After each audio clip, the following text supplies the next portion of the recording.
പഴഞ്ഞിയിൽ കാൽനടയാത്രക്കാരന് കാറിടിച്ച് ഗുരുതര പരിക്ക്. കാട്ടുകമ്പാൽ ചിറയൻകാട് സ്വദേശി 18 വയസ്സുള്ള ഷാമിലിനാണ് പരിക്കേറ്റത്. പഴഞ്ഞി മഹാൻ ഓഡിറ്റോറിയത്തിന് മുൻപിൽ ഇന്ന് വൈകിട്ട് 4 മണിയോടെയാണ് അപകടമുണ്ടായത്.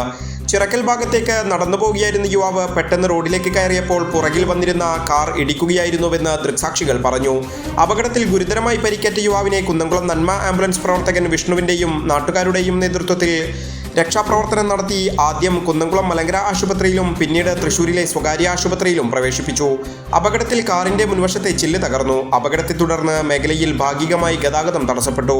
കുന്നംകുളം പോലീസ് മേൽ നടപടികൾ സ്വീകരിച്ചു.